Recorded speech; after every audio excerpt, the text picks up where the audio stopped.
ನನ್ನ ಹೆಸರು ರಾಜ್. ನಾನು ಪುಣೆಯ ಒಂದು ಪ್ರಸಿದ್ಧ ಕಾಲೇಜಿನಲ್ಲಿ ಕೊನೆಯ ವರ್ಷದ ಇಂಜಿನಿಯರಿಂಗ್ ಓದುತ್ತಿದ್ದೆ. ಅಂದು ನನ್ನ ಕಾಲೇಜಿನ ಪ್ರಾಜೆಕ್ಟ್ ರಿಪೋರ್ಟ್ ಪ್ರಿಂಟ್ ಮಾಡಿಸಲು ಮತ್ತು ಹೈಯರ್ ಸ್ಪೀಡ್ ಇಂಟರ್ನೆಟ್ ಅಗತ್ಯವಿದ್ದಿದ್ದರಿಂದ ನಮ್ಮ ಏರಿಯಾದಲ್ಲೇ ಇದ್ದ ಒಂದು ಸಣ್ಣ ನೆಟ್ ಕೆಫೆಗೆ ಹೋದೆ. ನಾನು ಒಳಗೆ ಹೋದಾಗ ಅಲ್ಲಿನ ಮಂದ ಬೆಳಕು ಮತ್ತು ಕಂಪ್ಯೂಟರ್ಗಳ ಸದ್ದಿನ ಮಧ್ಯೆ ಕೌಂಟರ್ನಲ್ಲಿ ಕುಳಿತಿದ್ದ ಆ ಹುಡುಗಿಯನ್ನು ನೋಡಿ ನನ್ನ ಕಣ್ಣುಗಳು ಸ್ತಬ್ಧವಾದವು.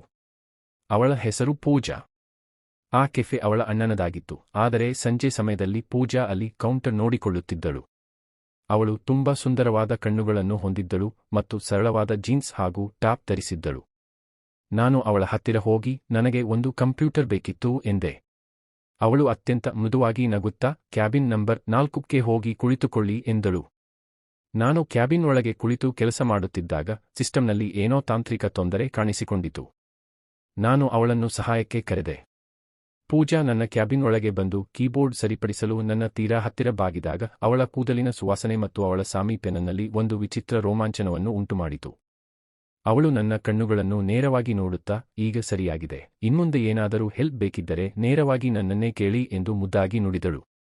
ಅವಳ ಆ ಮೊದಲ ನೋಟದಲ್ಲೇ ನನ್ನ ಹೃದಯ ಅವಳತ್ತ ವಾಲಿತು.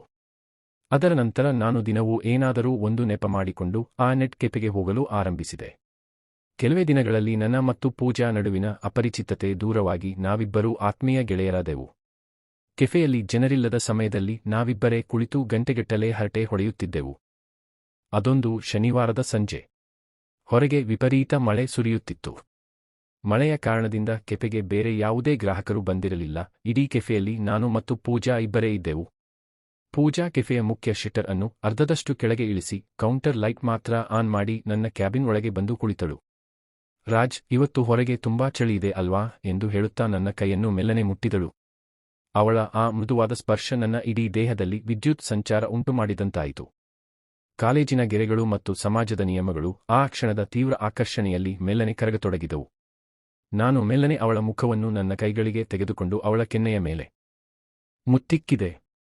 ಪೂಜಾ ಕಣ್ಣುಗಳನ್ನು ಮುಚ್ಚಿಕೊಂಡು ನನ್ನನ್ನು ಮತ್ತಷ್ಟು ಹತ್ತಿರಕ್ಕೆ ಎಳೆದುಕೊಂಡಳು.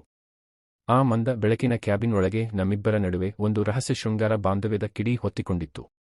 ಆದರೆ ನಾವಿಬ್ಬರೂ ಆ ಮಧುರ ಕ್ಷಣಗಳಲ್ಲಿ ಮುಳುಗಿರುವಾಗಲೇ ಹಠಾತ್ತನೆ ಕೆಫೆಯ ಶಟರ್ ಅನ್ನು ಯಾರೋ ಜೋರಾಗಿ ಮೇಲಕ್ಕೆ ಎತ್ತುವ ಭೀಕರ ಸದ್ದು ಕೇಳಿಸಿತು.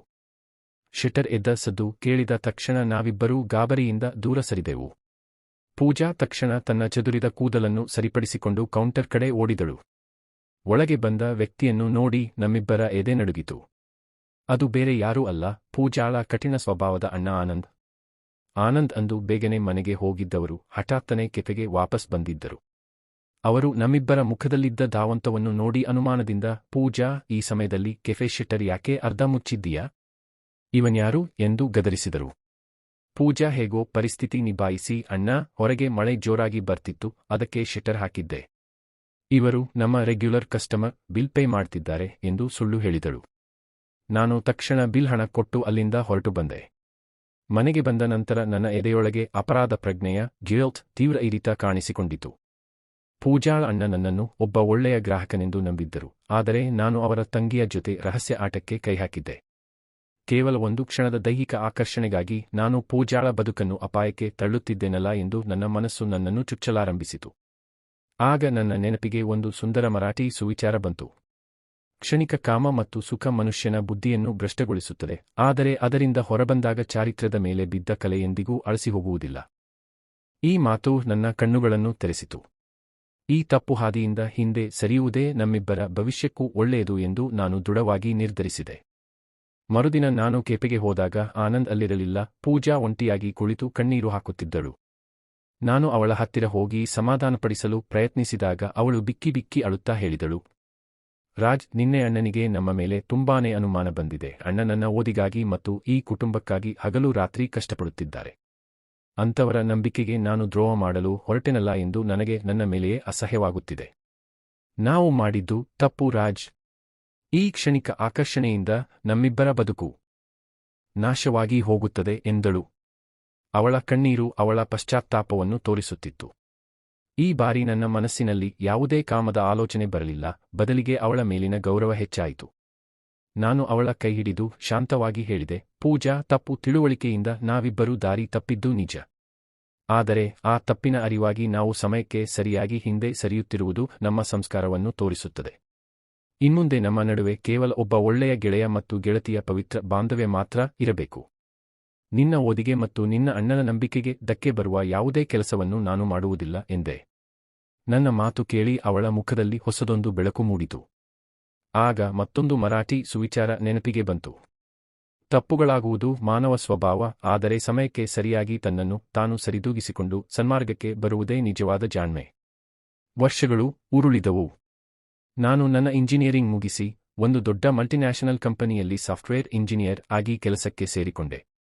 ಪೂಜಾ ಕೂಡ ತನ್ನ ಓದನ್ನು ಅತ್ಯಂತ ಯಶಸ್ವಿಯಾಗಿ ಮುಗಿಸಿ ಬ್ಯಾಂಕ್ ಒಂದರಲ್ಲಿ ಅಧಿಕಾರಿಯಾಗಿ ಕೆಲಸಗಿಟ್ಟಿಸಿಕೊಂಡಳು. ನಮ್ಮ ನಡುವಿನ ಆ ಹಳೆಯ ರಹಸ್ಯ ಕಹಿ ನೆನಪು ಈಗ ಸಂಪೂರ್ಣವಾಗಿ ಮರೆತುಹೋಗಿತ್ತು. ಈಗ ಇಬ್ಬರ ನಡುವೆ ಕೇವಲ ಗೌರವಯುತವಾದ ಸ್ನೇಹ ಮಾತ್ರ ಉಳಿದುಕೊಂಡಿತ್ತು. ನನ್ನ ಯಶಸ್ಸು ಮತ್ತು ನಡತೆಯನ್ನು ನೋಡಿ ಪೂಜಾಳ ಅಣ್ಣ ಆನಂದವರೇ ಮುಂದೆ ನಿಂತು ಪೂಜಾಳನ್ನು ನನಗೆ ಕೊಟ್ಟು ಮದುವೆ ಮಾಡಲು ಪ್ರಸ್ತಾಪ ಇಟ್ಟರು.